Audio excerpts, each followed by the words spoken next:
was screaming so loud, I thought he's gonna blow my hat off.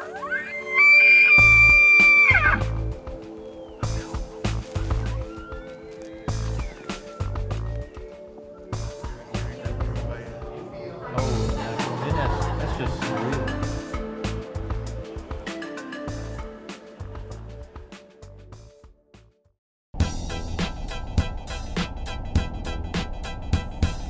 Johnny Morris, the creator of Bass Pro Shops, believes so much in conservation and sharing creation that he spent the past several years creating a gift to what I consider all of society. He has created the Wonders of Wildlife National Museum and Aquarium in Springfield, Missouri. After decades of developing his vision and working on the Wonders of Wildlife, we recently celebrated the grand opening. Tracy, Daniel, and I had the distinct honor and pleasure to attend this grand opening event.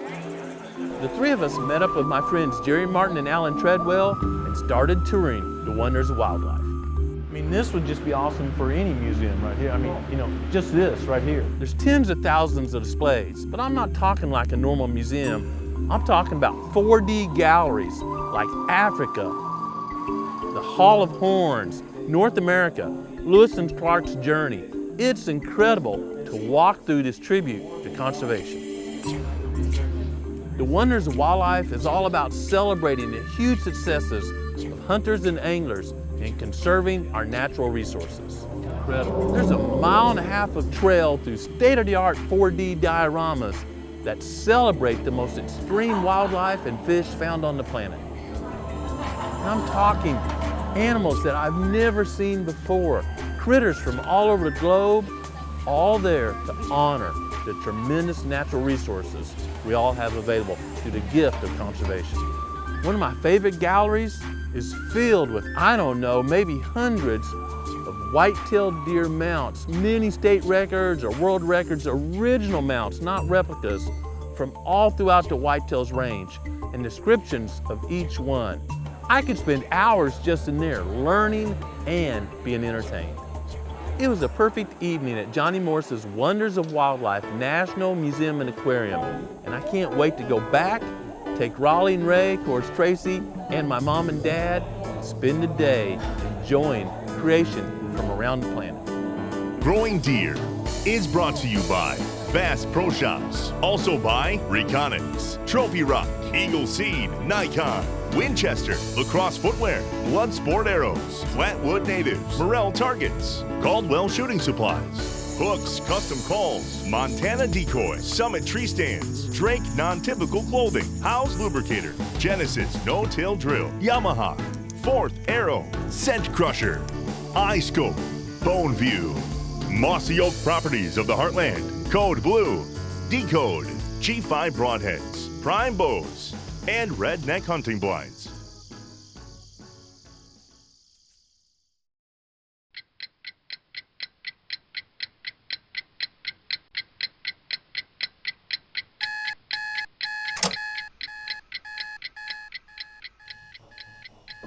As exciting as that evening was, I was eager to get out of bed when the alarm went off at 3 a.m. the next morning for Daniel and I to head to New Mexico and start our elk hunt.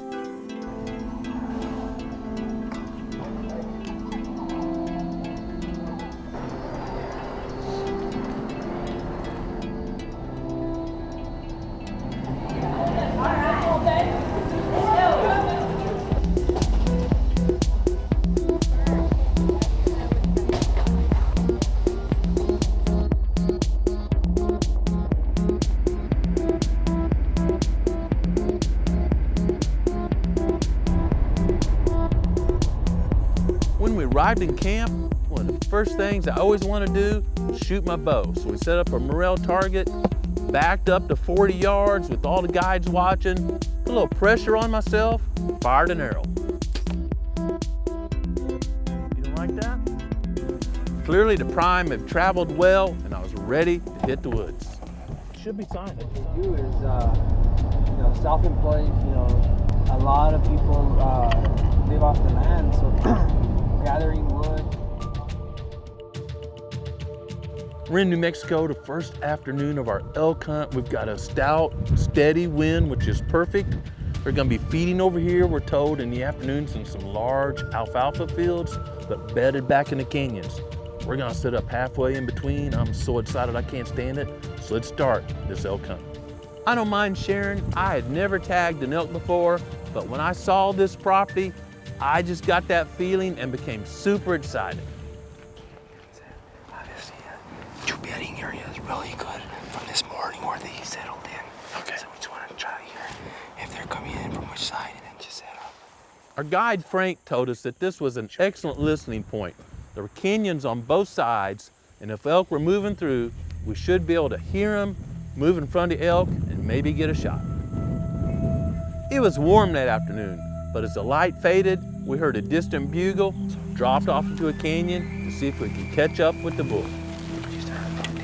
Elk season has officially began because everyone knows I'm hard hearing, and even I can hear one bugling. As we cut the distance, we could hear several bulls bugling, and they were clearly headed toward the alfalfa.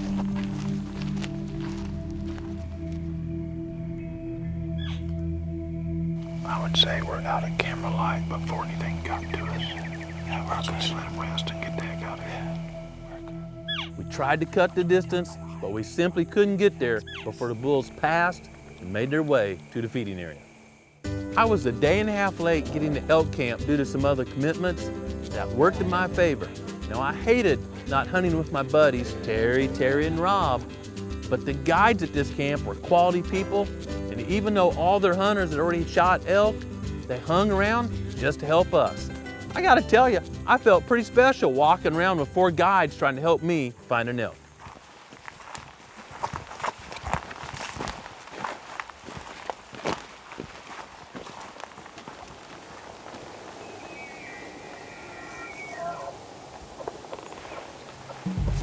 We assumed the bulls would spend the night feeding around the alfalfa, so the next morning before light, we made our way through the brush, got in front of them, and hoped to cut them off as they headed for the canyons. Looks like a bull, but not big.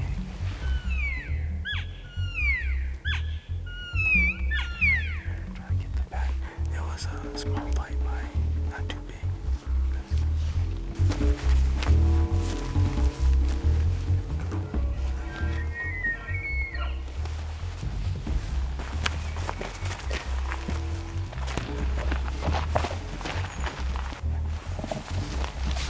As the bugles got closer, we settled in by a pond thinking the bulls would either stop by for a drink or the pond would bottleneck them and we'd get a shot. Okay, I'm just making.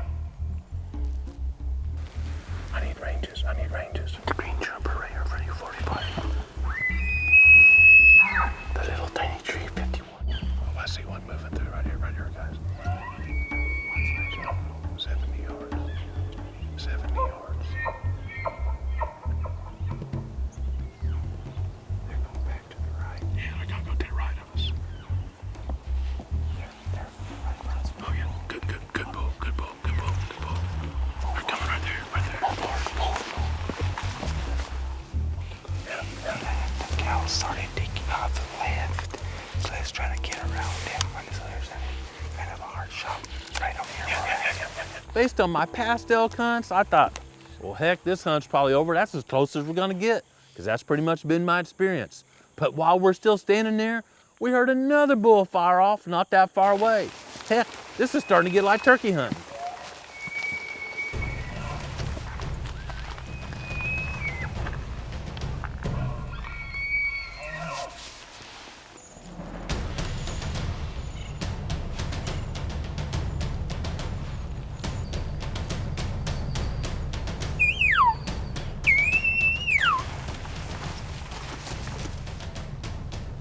That one's that way.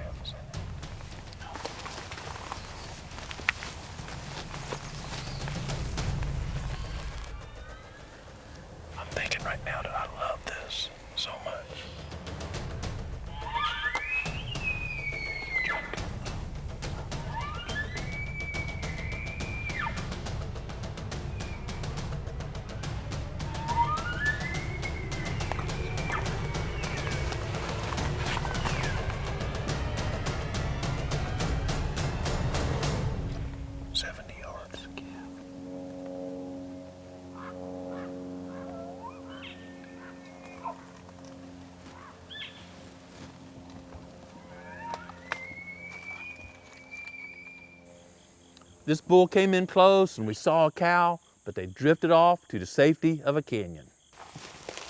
What we're gonna do is we're gonna keep these guys up here doing some calling.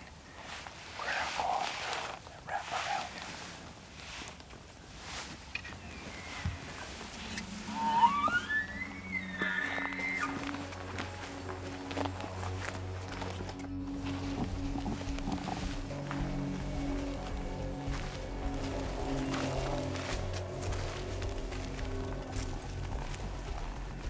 You can see him, Daniel, right here. He's right there. He's working a tree right there. 100 yards. Maybe 120.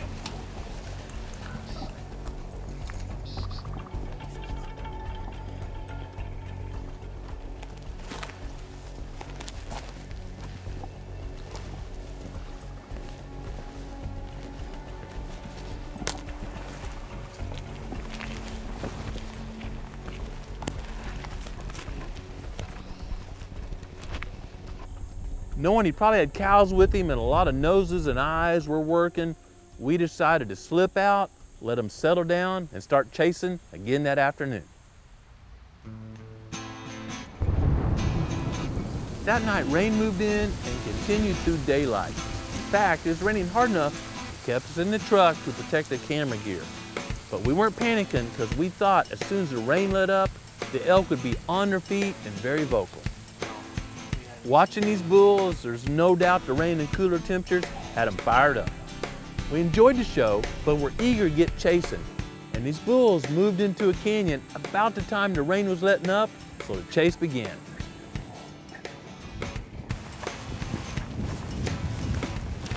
Suddenly, we saw antlers.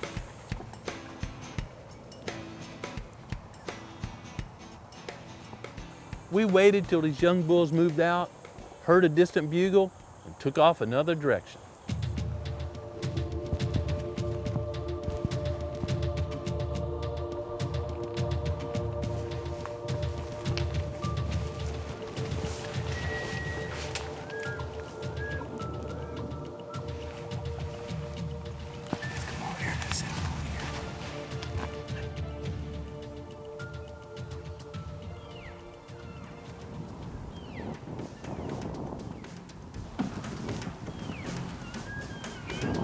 Started calling, and shortly a young bull came in silently behind us.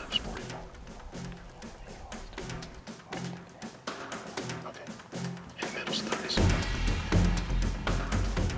Tell me when to draw. You sure?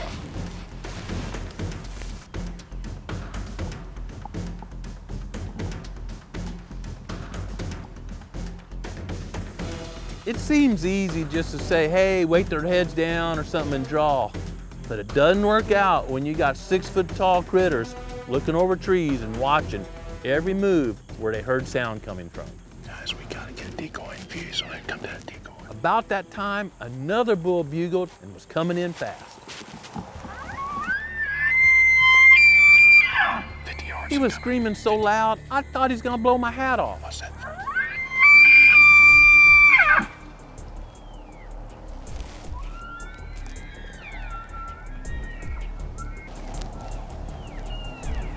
I need yardage.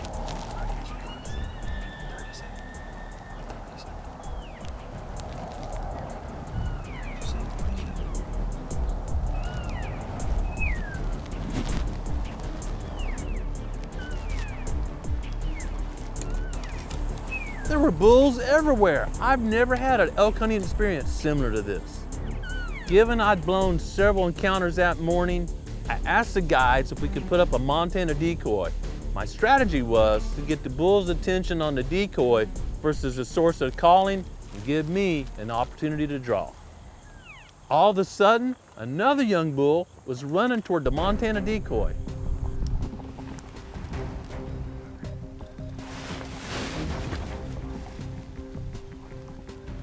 Stop him.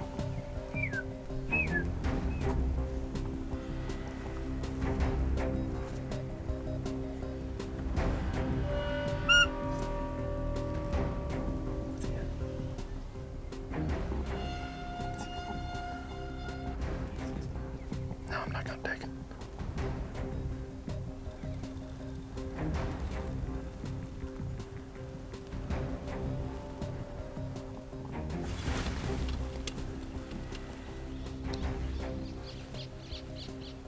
When this young bull come in, he was clearly focused on the decoy, but like most critters, they're gonna circle around it a little bit, and this one circled a little bit out of my comfort range.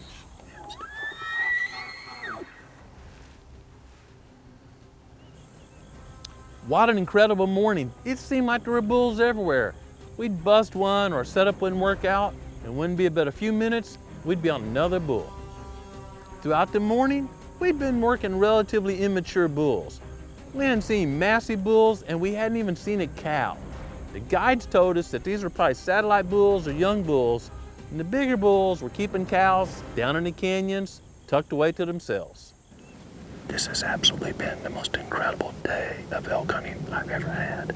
And I think it's gonna get better. This front's moving through this afternoon and tomorrow. Could be awesome. There's a pile of elk here.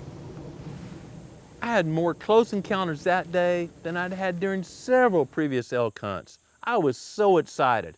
And we all gained some information, I'm talking real-time information, and felt we knew how to hunt them the next day.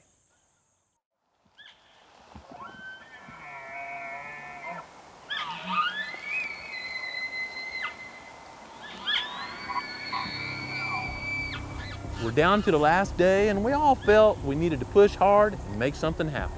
That night, the temperatures dropped into the 40s, and we felt for sure the bulls would be very active. Way before shooting light, the bulls were screaming.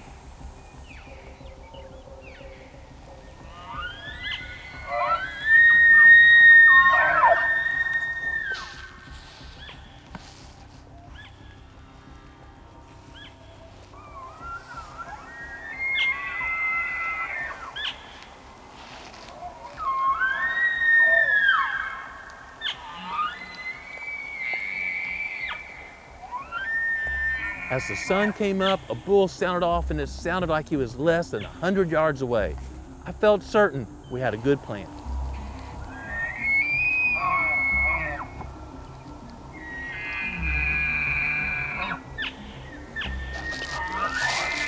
That one's not real far. As elk often do, they changed their path and dropped into a canyon below us. We could tell that several elk had dropped in this canyon, so we decided to get down in there with them and mix it up.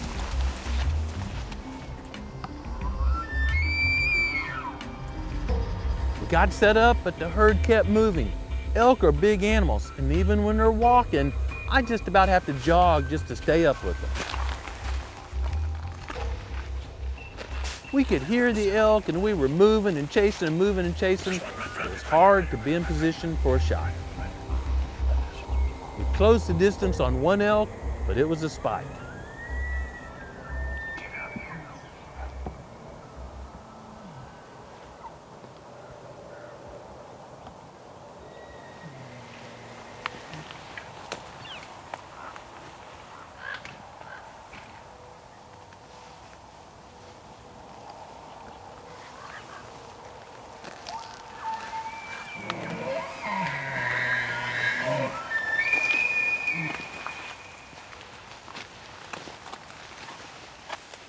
Then we saw a cow. We were getting close.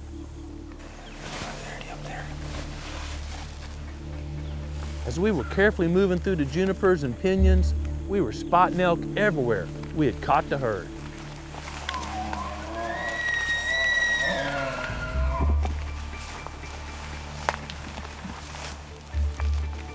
With bulls screaming all around us, we finally spotted some of the elk, and they were young bulls.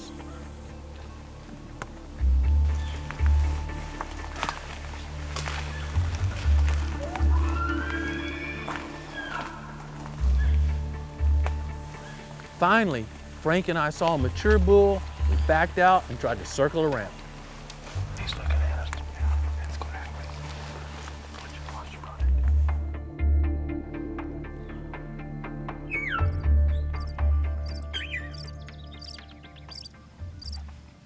Throughout the hunt, we had many encounters with elk, but none of them had worked out for a shot.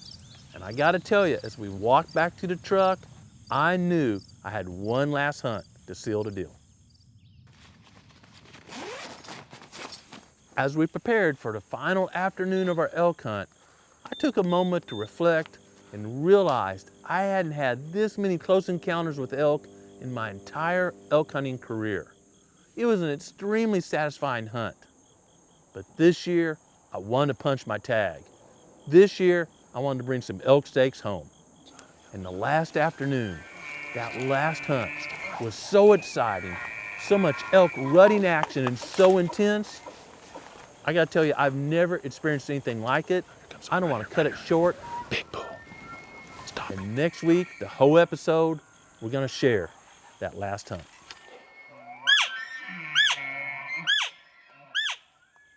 It's been an ongoing joke in my family that Daddy never gets an elk. And the reason was probably pretty easy to figure out.